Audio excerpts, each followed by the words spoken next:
시편 15편 강해입니다. 이 시편은 예루살렘 성전에 들어가서 예배할 자격이 있는 사람이 누구냐라고 묻고 대답하는 내용입니다.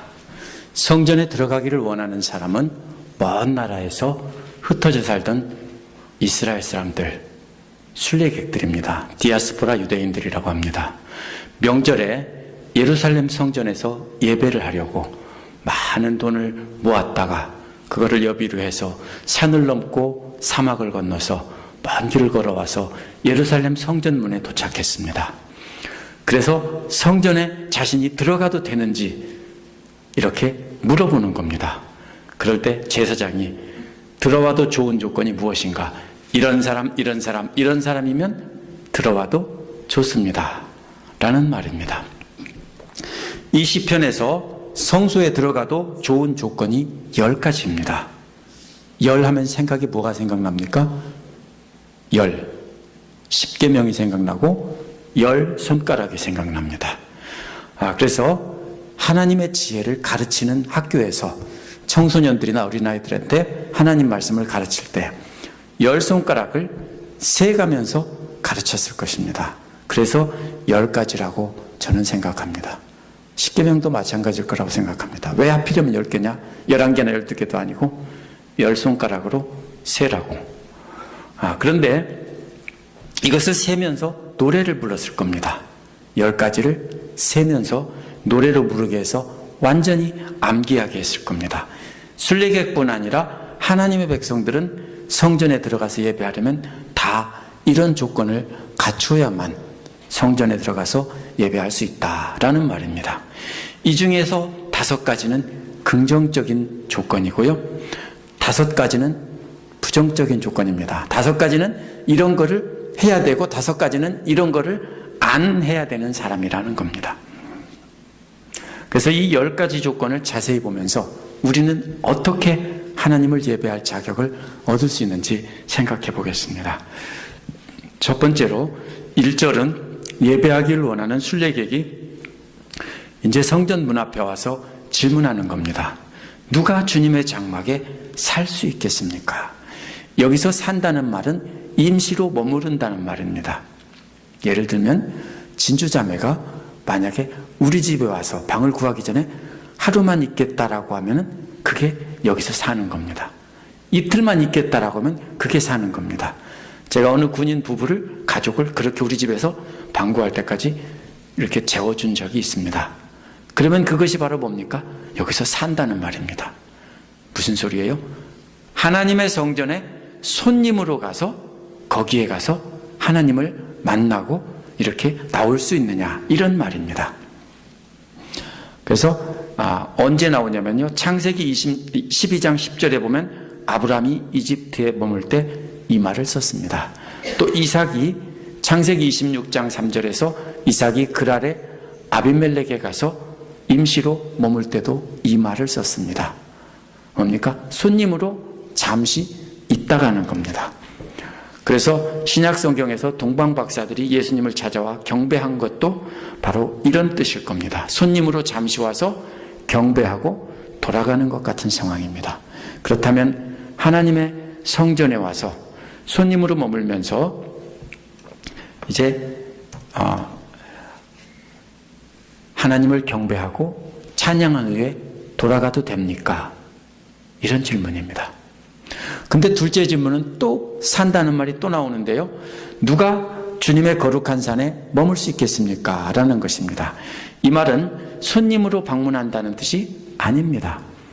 이웃에 산다는 말입니다. 하나님의 앞에서는 성전이었는데, 성소였는데, 하나님의 텐트였는데, 이번에는 하나님의 손님으로 하나님을 경배하고 난 그 다음의 이야기입니다. 멀리서 와서 하나님을 경배하고 가려고 하다 보니까 너무 아쉬운 거예요. 너무 좋은 거예요. 나도 이 옆에 살면 좋겠다. 그죠? 그래서 누가 이 하나님의 이웃이 되어서 이 하나님의 성전이 있는 이 시온산에서 거할 수 있겠습니까? 이들은 멀리 타국에 살면서 한 달이 걸려서 두 달이 걸려서 이렇게 걸어온 사람들입니다. 산을 넘고 물을 건너서 걸어왔는데 하나님을 예배하려고 1년 만에 왔는지 10년 만에 왔는지 얼마 만에 왔는지 몰라요. 근데 와서 예배하면서 그 다음에 한마디 더 묻는 것이, 누가 이 하나님의 성전이 있는 이 시온산, 이 이웃에서 터잡고 살 수 있습니까? 이런 간절한 마음, 하나님과 가까이 이웃이 되어 살면서 하나님과 친밀한 교제를 나누며 살고 싶은 질문을 담은 것입니다. 미국에 사는 한인들 중에는 몇 시간씩 운전해야 한인교회를 찾아가서 예배를 드릴 수 있는 분들이 있습니다. 옛날에 김성미 집사님도 저 위에 살 때 그렇게 했다고 그랬습니다. 몇 시간, 3시간인가 운전해서 교회를 갔다고 했습니다. 그런 분들이 꽤 있습니다. 해리스버그 성도들도 1시간 20분, 그 정도는 그래도 가볍죠. 3시간씩 주일에 가려고 하면은 쉬운 일이 아닙니다. 그런데 이런 분들의 진정 소원은 뭡니까? 교회가, 자기가 교회 옆에 가까이 살았으면. 그래서 지나가다가 아침 저녁으로 들려서 기도도 하고 주일 예배뿐 아니라 수요 예배도 드리고 또 다른 목장 예배도 참석하고, 또 우리 교회는 금요 철야 기도가 없지만 금요 철야 기도도 참석하고, 또 이렇게 하고 싶다라면서 안타까워합니다. 하지만 교회가 너무 멀어서 주일에 한 번밖에 못 오는 것을 안타까워합니다. 이 시편에 나오는 바로 들어가도 됩니까? 라고 묻는 사람은, 누가 이 하나님의 이웃에 살면서 하나님과 자주 왔다 갔다 하며 교제할 수 있는 사람이 누굽니까? 이렇게 물어보는 겁니다. 이러한 질문에 대해서 2절부터 5절 앞부분까지는 제사장이 대답하는 겁니다. 근데 우리는 다 뭡니까? 복받은 사람들입니다. 그죠? 교회가 전부 적어도 20분 안에는 다 있잖아요. 그죠? 20분 정도면 교회 다 오시죠, 차로? 그러면은 참 복받은 거예요. 아무 때나 오고 싶으면 오는, 이 시편에 나오는 순례객이 그렇게도 간절히 사모하며, 도대체 누가 이 거룩한 산에 살 수 있는 이 부러운 사람들은 누굽니까? 이런 마음의 대상이 바로 우리 모두입니다. 이러한 질문에 대해서 한 대답을 자세히 보겠습니다. 이 대답이 10가지인데요. 10손가락으로 세면서 기억하려는 것입니다. 유대인들이나 아니면 그 중동에 사는 사람들은 오른손은 깨끗한 손, 밥 먹는 손, 왼손은 더러운 손, 화장실 가서 손가락으로 닦아요. 그리고 거기에는 종지에 물이 있어요. 인도 사람들부터 이쪽 중동 근방 사람들이 대부분이 많은 나라가 원래 그래요. 그러면요, 그 사람들한테 더럽게 그러면요, 우리 보고 더럽다고 그래요. 어떻게 하나님 주신 거룩한 몸에다가 더러운 남의 휴지를 대느냐, 이렇게 말해요. 그들 말이 그래요. 그렇게 하고 그 사람들은 손을 닦는데, 그래서 항상 오른손은 좋은 손, 왼손은 나쁜 손이에요. 악수할 때 왼손 내밀으면 실수하는 거예요. 그러면은 제가 이 얘기를 왜 하냐면요, 오늘 말씀에서 5가지는 아마 오른손으로 세웠을 것입니다. 그리고 하면 안 되는 거, 악한 행동은 왼손으로 세웠을 것입니다. 그래서 오른손 5가지는 하나님과의 관계이고, 왼손의 5가지는 사람들 관계에서 하지 말아야 될 5가지입니다. 그래서 첫 번째로 오른손을 하나씩 꼽으면서 노래했을 겁니다. 그래서 나머지는 왼손을 꼽으면서 이렇게 노래했을 것입니다. 먼저 2절에 긍정적인 내용으로 하나님과의 관계에서 나오는 3가지가 나옵니다. 그 3가지는 발에서부터 시작해서 손으로 올라가고 입까지 올라갑니다. 이거 잘 봐야 돼요. 발에서 시작해서 손으로, 그 다음에 입으로 올라가요. 이게 무슨 말입니까? 첫 번째로 깨끗한 삶을 사는 사람이라는 말에서 산다는 말은 원어에서 걸어간다는 말입니다. 뭘 걸어갑니까? 하나님의 말씀을 따라. 예수님도 그랬죠. 좁은 길로 가라, 넓은 길로 가라. 실제로 길을 가라는 게 아니에요. 길이란 뭐예요? 하나님의 말씀이 가르쳐주는 그거를 따라서 살라는 거예요. 그러면 무슨 말이에요? 깨끗한 삶을 걸어가는 사람. 근데 의역한 말이고요. 원래 깨끗한 삶이란 무슨 말이냐면 창세기 17장 1절에서 너는 내 앞에서 행하여 완전하라. 하나님께서 아브라함에게 하신 말씀이에요. 너는 내 앞에서 행하여 완전하라. 여기 두 개 다 나와요. 행하라는 말도 나오고 완전하라는 말도 나와요. 완전하다는 말이 여기서 깨끗하다는 말이고 또 여기서 산다는 말이 창세기 17장 1절에서 행한다는 말이에요. 그러면 깨끗한 삶이란 하나님의 말씀을 따라 완전히 행하는 것을 말하는 것입니다.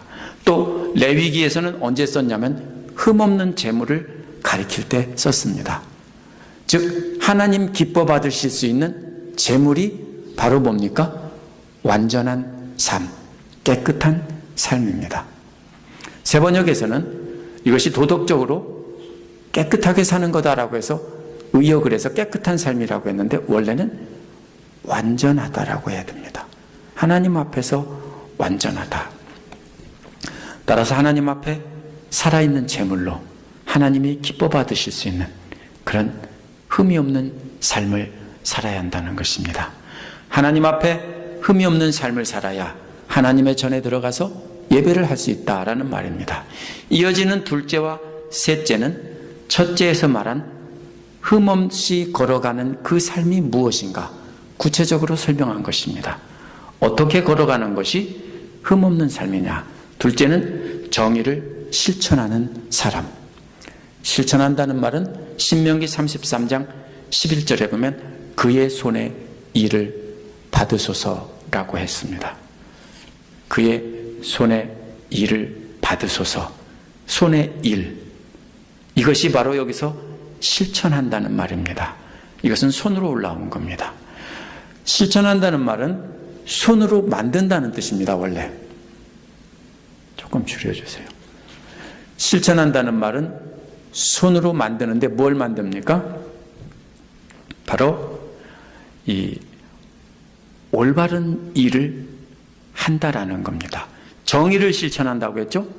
정의가 하나님 보시기에 올바르게 판단해서 모든 일을 한다는 겁니다. 일을 대개 뭘로 해요? 손으로 하죠? 그래서 올바르게 한다는 거예요. 구약에서 강조하는 도덕적인 삶을 손으로 만들어낸다는 뜻입니다. 하나님의 말씀을 따라 그 길을 걸어가며 그 다음에는 뭐를 해야 됩니까? 손으로 정의를 행하는 것입니다. 또 어떻게 사는 것이 하나님 앞에 흠없이 걸어가는 것입니까? 셋째는 마음으로 진실을 말하는 사람이라고 했습니다.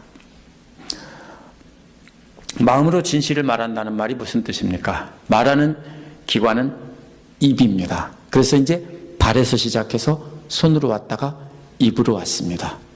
이게 왜 이렇게 되어 있냐면요. 옛날 고대 사람들은 책이 없기 때문에 이걸 한 번 듣고 외웠어야 돼요. 기억했어야 돼요. 그러다 보니까 기억하기 쉽게 위해서 기억장치예요. 기억법이에요. 발, 그 다음에 뭐였지? 손, 그 다음에 입, 이렇게 간 거예요. 그래서 이제 입까지 올라왔어요. 입이 제일 중요한 거예요. 입이 제일 하지 못하는 거예요. 단속을 못해, 입단속을요. 그래서 진실을 말한다라는 말이 무슨 말이냐면 믿을 만한 말을 하는 사람입니다. 진리를 말한다는 뜻이 아니고요. 속으로는 딴 생각하면서 입으로만 청산유수 듣기 좋은 말 하는 사람은 진실을 말하는 사람이 아닙니다. 그래서 마음속에 있는 생각과 입에서 나오는 말이 일치하는 사람. 그러면 속에서 욕 나오면 입에서도 막 욕하라는 뜻입니까? 그게 아니고요. 우리가 마음으로 잘해야지라고 했으면은 그걸 말로도 어떻게 합니까? 잘해야 된다고요. 그래서 마음속과 근데 거짓으로 죽이려고 하면서 입으로 좋은 척, 잘하는 척 하면 안 되고, 악한 마음이 있으면 악한 마음도 그대로 내놓고, 내가 이렇게 악한 마음이 있습니다, 용서하십시오, 이렇게 하고 말하는 사람입니다. 그래서 이제 세 가지를 꼽았습니다.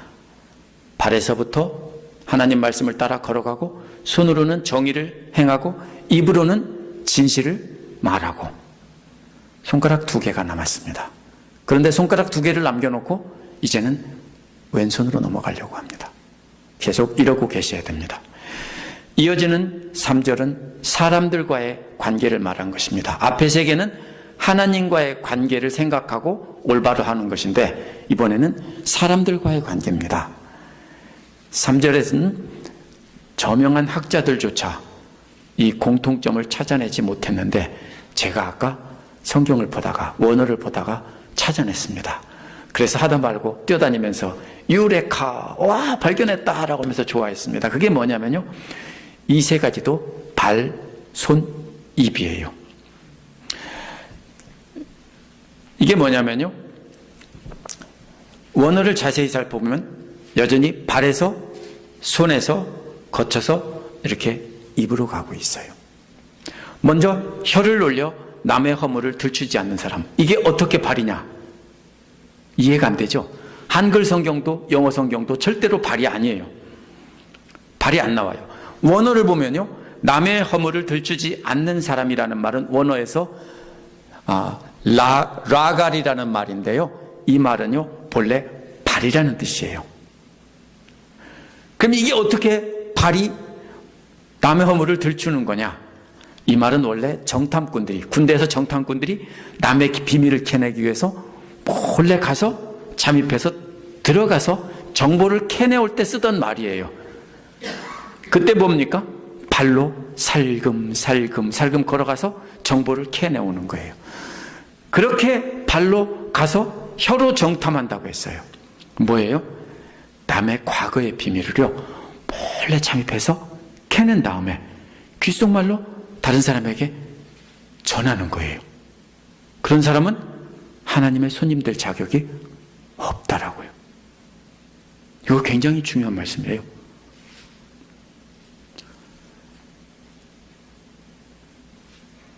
이런 말을 우리 교회에서도 전에 많이 했어요. 왜요?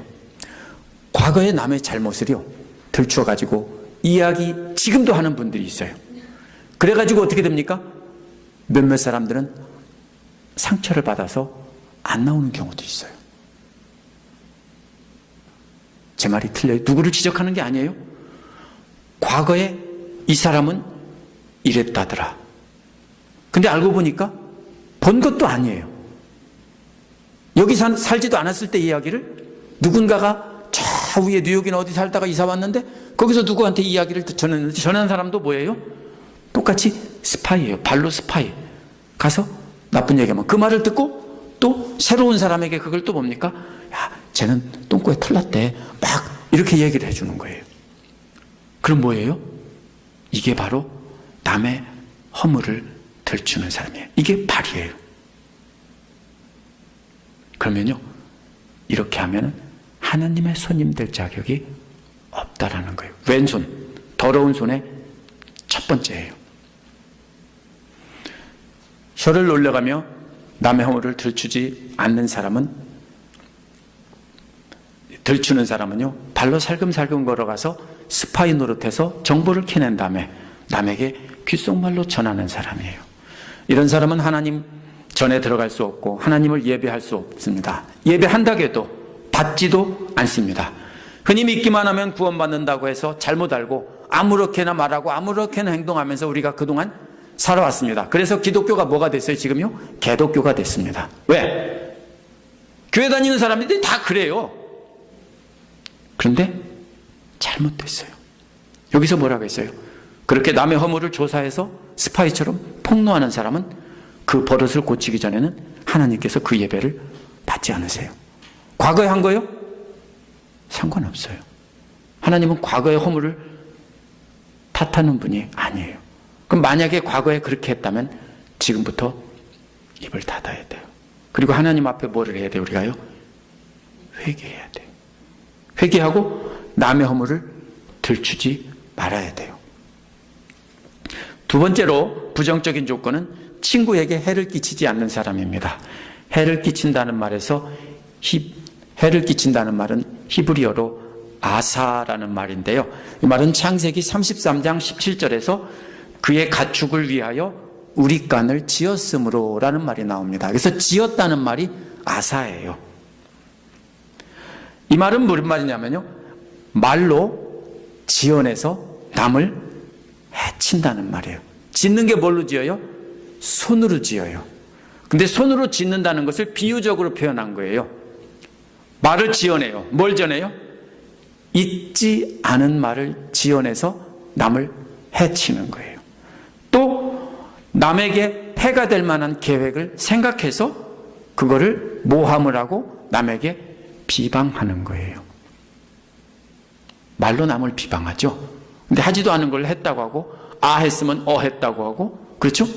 말을 이렇게 살짝 바꿔서 그래요. 그죠?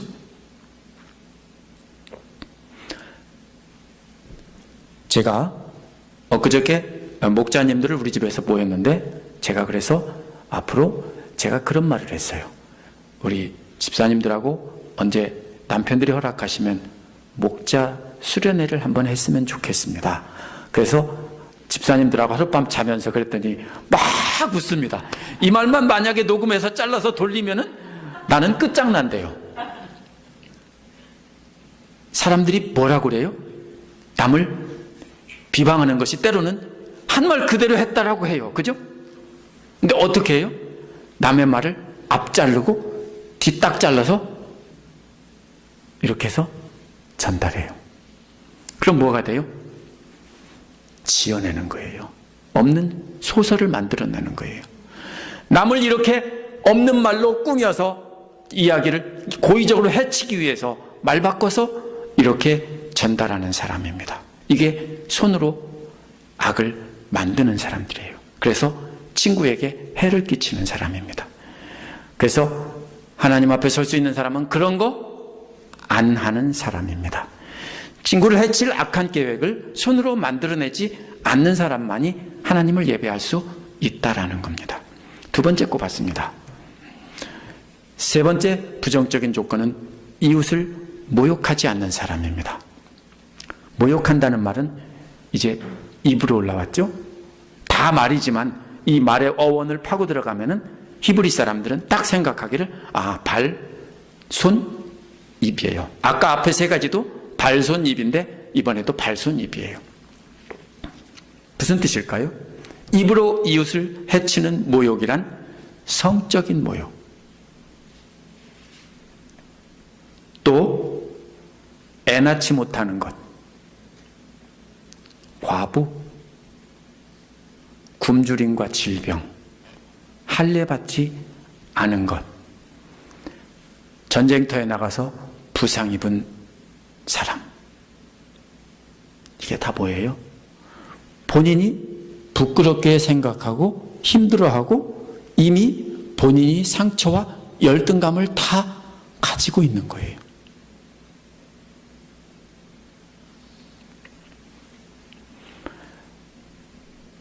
사무엘상 1장 6절에 보면 분인나가 한나를 업신여겼다는 말이 뭐냐면요, 애도 못 낳는 비음신. 그랬겠죠?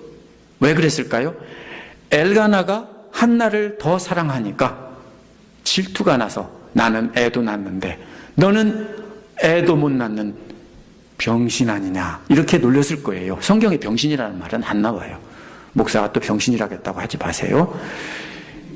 이렇게 하니까 한나가 뭐예요? 그 다음에 너무 마음이 아파서 울기만 하고 아무것도 먹지 않았다라고 했어요. 또 남편을 잃고 고통 가운데서 혼자 사는 여자에게, 이스라엘 사람들은 과부면 뭐냐면요, 거지예요. 보호하는 사람, 먹일 사람이 없고 여자는 돈벌이가 없고 가업이 없어요. 그러니까 얻어먹는 수밖에 없어요. 그런 과부한테 혼자 사는 여자라고, 과부라고 조롱하는 거예요. 멸시하는 거예요. 그럼 어떻겠어요? 굶주림과 질병도 다 육체적인 고통이에요. 너무 힘들어요. 배고픈 것도 아픈 거예요. 먹을 것이 없어서 배고픈 것도 아픈 거라고. 옛날에 굶주려서 뭡니까? 배가 이만큼 불어나죠? 오늘날 아프리카 아이들도요, 배가 풍선만하게 부풀어 올라서요. 굶으면 그렇게 되는 거예요. 굶주린 것도 아픈 거예요. 질병도 아픈 거고, 두 가지 다 아픈 거예요. 그런데 그렇게 생겼다고 놀리면, 너는 배가 왜 풍선만하냐? 너는 왜 눈이 그 모양이냐? 너는 왜 얼굴에 뭐가 이렇게 많이 났냐? 너는 왜 이렇게 뚱뚱하냐? 너는 왜 이렇게 말랐냐? 저도 상처받을 거예요. 말랐다고 앞으로 오면 이제. 이렇게 하면요, 큰 잘못하는 거예요. 우리 교회 어떤 분들이 오기만 하면 그렇게 말하는 분들이 있대요. 너는 왜 이렇게 돼지같이 살쪘냐? 한 번 그러면 참는데 두 번, 세 번, 10번, 100번 계속 주일마다 그런대요. 그러면 안 돼요. 아무리 아기 같고 아무리 딸 같고 자식 같고 그래도요, 절대로 그렇게 신체적인 것을 잡아서 그렇게 말하면 안 돼요. 또 뭡니까? 할례받지 못한 이방인이 뭐예요? 좋은 말이 아니에요. 믿지 않는다는 뜻이 아니라, 이방인 중에서 이스라엘 땅에서 사는 사람들은요, 잡혀온 종이나 노예나 아주 멸시받던 사람들이에요. 그런데 그런 사람들, 할례받지도 못한, 그래서 멸시받고 사는, 하나님 전에 가서 예배도 못 드리는 그런 더러운 놈, 이렇게 말하면요, 얼마나 상처가 되겠어요. 그렇죠? 미국 사람들이, 백인들이 집사님들 보고 만약에 그 에이시안이라고 아니면 칭키라고 이렇게 중국인이라고 이렇게 부르면서 놀리면은 기분이 좋습니까? 그렇지 않아도 여기서 소수인으로 살아가는데 좋지 않겠죠. 바로 그런 얘기가 바로 할례받지 못한 사람이라는 말의 뜻입니다. 또 전쟁터에 나서 부상 입고 다리를 절고 있는 사람에게 다리병신이라고 부른다든가 팔병신이라고 부른다든가 이렇게 부르면 뭐라고 어떻겠습니까? 아주 나쁜 사람들이에요. 말로 남을 콕콕 찔러서 상처를 주는 사람은 하나님 나라에 들어가, 하나님 앞에 들어가서 예배를 드릴 수 없는 사람이라는 겁니다. 이제 손가락을 양쪽에 3개씩 꼽았습니다. 제가 제시한 목록에 없다고 해서, 지금 내가 말한 것은 성경에서 말하는 히브리어 사전에 있는 해석이에요. 근데 거기에 없다라고 해서 여기에 남에게 모욕 주는 말이 아닙니까? 무엇이든지 남의 가슴에 사무친 아픔을 말로 건드리면 그게 바로 이웃을 모욕하는 사람이에요. 돈 없는 사람에게 돈도 없는 것이 너 이런 거 살 수 있어? 이렇게 말하면은 지독한 상처가 되는 사람. 부자인 사람에게 너 돈도 없는 것이 이런 거 살 수 있어? 이렇게 말하면은 상처예요? 웃죠. 그죠? 아무것도 아닌 말인데요, 그게 실제로 없는 사람은요, 그거 없다고 딱 지적을 하면은요, 상처받아요. 모두가 다 가만두어도 아픈 사람들이에요. 그런데 모두가 큰 위로가 필요한 사람들인데, 악인들은요, 이런 사람은 깔봐요. 무시하고 조롱하고 함부로 하고 짓밟아요. 그게 세상 법칙이에요. 그렇죠? 높은 사람이라고 하면 굽신하죠? 근데 아무것도 없다라고 하면 무시하죠? 미국이나 한국이나 똑같아요. 세상 사람들은 다. 그런데 만약 우리 집사님들 중에서, 성도님들 중에서 나보다 못한 조건에 살고 있다고 해서 은근히 무시하고 조롱하는 태도를 보였다면요, 회개하기 전에는 하나님 앞에서 예배해도 하나님께서 받지 않으신다라는 말입니다. 이 3가지가 부정적인 조건이기에 이제는 이렇게 양쪽에 3가지씩 꼽았습니다. 이제 4절은 다시 하나님과의 관계된 조건입니다. 앞에서는 하나님 말씀을 따르는 것이었지만 이번에는 하나님과의 직접적인 관계를 말하고 있습니다. 이런 사람이 진정한 하나님의 동반자라는 것입니다. 하나님의 동반자가 관계에 있는 사람은 두 가지 조건을 갖추어야 된다는 것입니다. 먼저 하나님을 업신여기는 자를 경멸하고 주님을 두려워하는 사람을 존경하는 사람입니다가 첫째 조건입니다. 하나님을 업신여긴다는 말이 무슨 뜻입니까? 하나님을 욕한다는 뜻이 아니에요. 하나님이 보이지도 않고 느끼지도 못하기 때문에 그런 사람들은 하나님 욕하지 않아요. 대놓고 욕할 수도 없어요. 근데 호세아 4장 6절에 보면 이렇게 나와 있습니다. 내 백성이 지식이 없음으로 망하는도다. 내가 지식을 버렸으니 나도 너를 버려 내 제사장이 되지 못하게 할 것이요. 내가 내 하나님의 율법을 잊었으니 나도 내 자녀들을 잊어버리리라. 이렇게 했습니다. 즉 하나님을 아는 지식을 거부하고 배우려고 하지 않는 사람들이 하나님을 업신여기는 사람들입니다. 말씀에 집중하고 말씀을 어떻게 하든지 듣고 배우려고 애쓰지 않는 사람들이요, 하나님을 업신여기는 사람이라고요. 절대로 하나님을 욕하는 사람이 아니에요. 하나님을 누가 욕해요? 그런 사람들은 느끼지도 못해요. 어떻게 해요? 무시해요. 배우려고 하지도 않고 하나님 말씀을 들으려고 하지도 않고 교회 와서 적당히 앉아있다가 밥이나 먹고 가지 이렇게 하면 그 사람들이 바로 누구예요? 하나님을 업신여기는 사람이라고요. 뭐라고 그랬어요? 하나님도 잊어버리고 네 자녀들까지 다 어떻게 한다고요?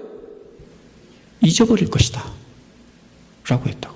하나님도 네가 나를 무시했으니까 나도 널 무시하마, 이런 말이에요. 하나님을 배우는, 하나님을 알려고 하는 지식을 거부하는 사람은 하나님을 업신여기는 사람이고, 반대로 하나님을 두려워하는 사람이라는 말은 하나님에 대한 지식을 얻고 기뻐하며 그 말씀을 따라 살면서 하나님을 두려워하고 순종하는 사람이 바로 하나님을 두려워하는 사람입니다. 하나님이 두려워하고 엎드리는 게 아니에요. 어떤 사람들은 하나님을 두려워하는 것이 여기 안 올라가는 게 하나님을 두려워하는 거예요. 그래서 목사님이나 장로님 말고는 장로교회 같은 데는 아무도 못 올라가게 해요. 그럼 그게 두려워하는 거예요? 아니에요. 우리 교회는 막 애들까지 올라오면 다른 교회, 장로교회에서 이사 오신 분들은요, 열받아가지고 막 어쩔 줄을 몰라 해요. 물론 얘들아 여기는 올라가지 마라, 좋은 뜻이 있지만 그런 것이 하나님을 위하는 게 아니에요. 하나님을 무시하는 거는 그 말씀을 안 듣는 게 무시하는 거예요. 왜요? 우리도 마찬가지죠. 남이 말할 때 말해도 들은 척만 척하고 행하고 고개 돌리면 뭐예요? 업신여기는 거예요. 근데 하나님이 말씀하시는데, 하나님 말씀을 듣는데 업신여기고 귀 막고 안 듣고 딴 생각하고 딴 일하고 또 다시 들으라고 해도 듣지 않는다면 하나님을 업신여기는 거예요. 기도 100년 1000년 해도 업신여기는 거예요. 말 듣는 게 두려워하는 거예요. 듣고 순종하는 것이 두려워하는 거예요. 그럼 누구를 무시하라고요? 하나님 말씀 업신여기는 사람을 업신여기라고요. 그리고 하나님 말씀을 존중하는 사람을 존중하라고요. 존경하라고요. 따라서 하나님 말씀을 배울 생각이 없는 사람은 경멸하고, 고난을 참고 견디면서 하나님 말씀을 채워가면서 순종하는 사람들은 우리가 존경해야 할 사람입니다. 그런 사람이 바로 하나님 앞에 설 수 있는 사람입니다. 이제 손가락 한 개 남았습니다. 오른손 좋은 손가락, 밥 먹는 손가락이 하나 남았습니다. 그래서 그 두 번째 하나님과의 진정한 동반자 관계에 있는 사람은 맹세한 것은 해가 되더라도 깨트리지 않고 지키는 사람입니다. 이 말에 나옵니다. 원문을 직역하면 이런 말입니다. 자신이 다친 것에 대해서 맹세하고 나중에 바꾸지 않는 사람. 뭐예요? 다쳤어요. 근데 괜찮아, 안 물어줘도 돼. 근데 갔더니 병원비가 3만 불 나왔어요. 안 되겠어, 도로 내놔. 안 돼? 법원에 고소해. 이런 거예요. 이게 뭐예요? A라는 집사님이 10만 불짜리 BMW 새 차를 뽑아가지고 교회 왔어요. 주차장에 세워놨는데 예배가 끝나고 나가다 보니까 B라는 집사님이 똥차를 타고 20년 된 똥차를 타고 후진하다가 꽝 박아서 문 한쪽 쭈그러들었어요. 화가 나는데 얼마 나올지 모르고 뭐 별거 아니겠지. 왜냐하면 전에 캠리 타다가 처음으로 이제 10만 불짜리 사고 나니까 100,000이에요. 하니까 그냥 그래 괜찮아. 그래서 공장에 맡겼더니 견적서를 뽑아봤는데 10,000불이 나왔어요. 안 되겠어 안 되겠어. 너 이거 물어내. 이렇게 하면은 안 된다는 거예요. 너무 아까워서 다시 전화해서 물어내라고, 안 물어내면 내가 너 가만 안 둔다고 이렇게 하면 안 된다고요. 진정 하나님과의 동반자 관계에 있으면 하나님 앞에서 사람들과 약속했다면 나중에는 손해를 입더라도 그 약속은 그냥 지키는 사람이어야 된다고. 왜 그래요? 하나님을 두려워하니까. 하나님 앞에서 내가 사람들과 약속을 한 거는 목숨 걸고 내가 손해를 보더라도 지킨다라는 거예요. 이게 10가지 다 꼽았어요. 하나님과의 관계. 그 다음에 왼손에 2손가락이 남았으니 이제는 부정적인 이야기가 나올 것입니다. 그것은 다른 사람과의 관계에 관한 것입니다. 다른 사람과의 동반자의 관계로 살려면 앞에 마지막 2가지는 하나님과의 동반자입니다. 이번에는 다른 사람과의 동반자의 관계로 살려면 이 2가지를 지켜야 된다는 겁니다. 첫 번째, 높은 이자를 받고 돈을 구워주지 않으며. 그래서 원문은 높은 이자가 아니고 그냥 이자예요. 개역은 그냥 이자라고 했는데 세번역은 현대 말에 맞지 않으니까 여기다가 높은 자를 하나 더 했어요. 근데 잘못 번역했어요. 높은 이자가 아니고 그냥 이자예요. 이 말은요, 히브리어에서 원래 뱀이 문다라는 말에서 온 말이에요. 뱀이 물어서 입에 꽉 뭘 물고 있는 거예요. 개구리를 물어서 물어 삼키고 있는 거, 이런 것 같은 거예요. 구약 성경에 보면은 거짓 선지자들이 백성들에게 거짓 예언을 하고 백성들을 물어요. 뜯어먹어요. 뺏어먹어요. 이렇게 말할 때 썼어요. 미가 3장 5절에 보면 내 백성을 유혹하는 선지자들은 이에 물을 것이 있으면 평강을 외친다고 했어요. 평화라고. 지들 입에 먹을 것이 있어서 물고 있으면은 백성들은 굶어 죽어도 평강이라고 한다고요. 그래서 신기하게도 현대 아람어에서도 포효동물이 이것은 물어 뜯어 먹는 것을 말할 때 이 말을 쓴대요. 제가 아람어를 직접 보진 않았는데 사전에 그렇게 나와 있어요. 레위기 25장 36절에 보면요, 그에게 이자를 받지 말고 라고 했어요. 누구냐면요, 유대인 형제들에게는 이자를 받지 말라고 한 거예요. 왜? 함께 하나님을 경외하며 사는 동반자이기 때문에 그래요. 그 사람도 하나님과의 동반자고 나도 하나님과의 동반자이기 때문에 그래요. 이자를 왜 받지 못하게 합니까? 유대인 형제들이 돈을 꿀 때는요, 먹을 것이 없어서 꾸는 거예요. 그럴 때 이자를 받게 되면 그 다음에 수확을 해서 이자를 갖고 나면 그 다음에 먹을 게 없어서 또 꿔야 되는 거예요. 옛날에 이자는 높았기 때문에. 그러니까 담보물만 잡아. 성경에서 말하는 건 그거예요. 옷이 겉옷을 잡고 주고 이런 거 나오죠. 그랬다가 근데 잠잘 때 입는 옷은 저당 잡지 말라 이런 게 나오죠.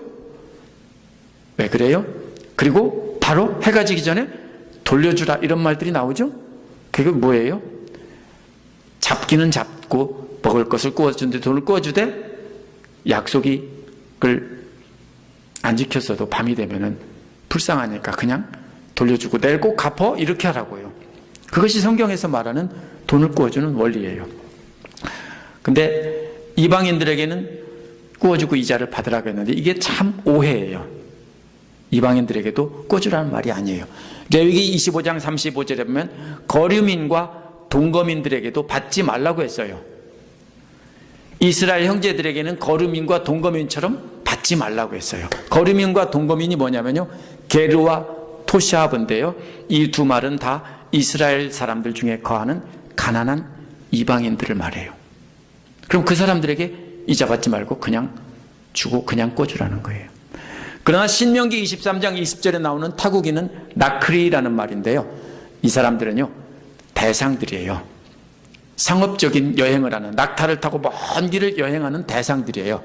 그럼 이 사람들이 지나가면서 뭐라고 합니까?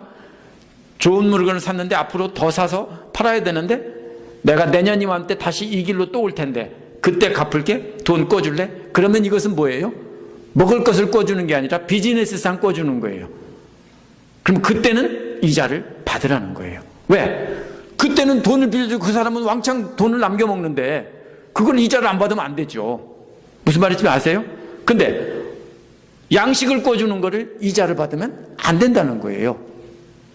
이걸 오해해가지고 이방인들은 하나님은 무시하고 유대인들만 보호하고 이렇게 생각하면 안 돼요. 하나님은 그런 하나님 아니에요. 이방인도 유대인들도 다 이자를 받지 말고 불쌍하니까 그냥 주라는 거예요. 왼손 마지막 손가락에 하나 남았어요. 이자 받지 마세요. 그러나 상업적으로 사업하기 위해서 돈 꿔주는 거 이런 거 어떻게 해야 돼요? 그러면요? 받아야 돼요. 받아도 돼요. 무슨 말씀인지 아세요? 성경이 그렇게 말하고 있으니까. 왜? 내 돈 꿔서 그 사람은 돈 왕창 남겨먹고 그리고 나한테는 이제 한 푼도 안 줘요? 그건 옳지 않은 거예요. 그러나 정말로 힘들어서 어려워서 아들 학비가 없어서 먹을 밥이 없어서 그죠? 옷이 없어서 생활비가 부족해서 꿔달라고 할 때는 이자 받으면 안 돼요. 무슨 말씀인지 아시겠어요? 이게 성경이에요. 그 다음 왼손 마지막 손가락은 무지한 사람을 해칠세라 뇌물 받지 않는 사람이에요. 뇌물을 받으면 어떻게 해요? 거짓 증언을 하거나 잘못된 재판을 해서 무지한 사람을 죽일 수 있어요. 벌을 받게 할 수 있어요. 이제 10손가락 다 꼽았어요. 5가지 하는 사람, 5가지는 안 하는 사람. 5절 마지막 끝부분에서 이러한 사람은 영원히 흔들리지 않을 것입니다 라는 말로 끝납니다. 축복이 아니라 약속입니다. 하나님을 이렇게 말씀을 따르는 사람은 이렇게 흔들리지 않을 것이다. 또 믿는 자들에게는 소망인 것입니다. 하나님 앞에서 예배자로 사는 그 위치가 영원히 흔들리지 않을 것이라고요. 계속해서 하나님 앞에서 예배를 드릴 수 있을 것이라고요. 누가 하나님 앞에 서서 하나님을 예배하며 하나님과 이웃이 되어 친밀한 관계로 살 수 있습니까? 이게 질문입니다. 오늘 시편에서 말하는 것은 현대를 사는 우리에게도 옛날 이야기지만 동일한 교훈을 줍니다. 구약시대 사람들은 하나님의 율법을 완전히 지켜서 흠없는 사람이 된다고 했는데 그렇게 한 사람 아무도 없습니다. 그래서 하나님께서는 예수 그리스도를 보내서 우리를 죄를 위해 흠없는 제물이 되게 하셨습니다. 이제 우리는 그분을 믿고 그분께서 전해주신 하나님의 말씀을 우리 안에 가득 채워서 순종해야 합니다. 어떻게 순종합니까? 오른손 세 손가락 꼽아가며 그리스도께서 가르치신 말씀을 발로 따라가고 손으로 옳은 일을 하고 입으로 진실되게 말하면서 하는 겁니다. 반드시 기억할 건 뭡니까? 어느 누구도 완전하다고 자랑할 수 없습니다. 그렇다고 죄 용서 받았으니까 생각 없이 아무렇게나 하나님 앞에 나갈 수 없습니다. 우리는 그리스도의 보혈로 흠없는 제물로 인정을 받았으니 우리가 회개하는 마음으로 나가야 합니다. 나도 혹시 이런 일을 하지 않았는지, 그래서 하나님 불편하지 않은지 이걸 생각해야 합니다. 예배하러 나갈 때마다 우리 삶을 돌아보고 우리가 회개하고 용서를 구해야 합니다. 용서가 없다면 아무도 하나님 앞에 설 수 있습니다. 무엇을 회개합니까? 왼손 세 손가락에 해당하는 것을 회개해야 됩니다. 남의 허물을 염탐해서 퍼뜨리지 않았는지 이 시간 생각해 보시기 바랍니다. 또 남에게 보복하려고 없는 말을 지어내거나 부풀려서 남을 해치지 않았는지 생각해 보시기 바랍니다. 남의 아픈 상처 콕콕 찔러가면서 말하지 않았는지 이 시간 생각해 보시기 바랍니다. 어떤 사람과 사귑니까? 하나님 말씀을 배우기를 원하고 배우기를 거절하는 사람을 경멸하고 하나님을 두려워하는 자를 순종하고 존경해야 됩니다. 누가 그런 사람인가 지금 이 시간 찾아보시고 그런 사람을 존경하시기 바랍니다. 그러면 교회는 아무 문제가 없습니다. 근데 세상에서 돈 있고 높은 자리 있고 많은 걸 가졌다고 명예를 가졌다고 그런 사람을 존경하고 없는 사람을 무시하면은 그거는 교회가 아닙니다. 하나님도 그런 교회는 없습니다. 누가 존경을 받아야 됩니까? 가난하고 무식하고 배운 것이 없고 아무것도 없어도 진정으로 하나님을 사랑하고 하나님 말씀을 마음에 담고 순종하려고 애쓰는 사람이면 그 사람이 왕입니다. 가장 존경을 받아야 될 사람입니다. 그러면 우리는 손해를 보더라도 마음으로 약속한 것은 지켜가면서 우리 믿음의 형제들과 동반자의 관계로 살아야 합니다. 어려울 때 도와주고 고민해주고 부모의 마음으로 함께 교제하며 살아야 합니다. 물질로 남에게 고통을 주거나 상처를 주는 사람은 우리가 경멸을 해야 합니다. 우리가 이렇게 10손가락 꼽으면서 기억하며 살게 해달라고. 앞으로 이거 외우시기 바랍니다. 10가지를 외우시면서 기억하시면서 절대로 하지 않겠다라고 다짐하시기 바랍니다. 기도하겠습니다.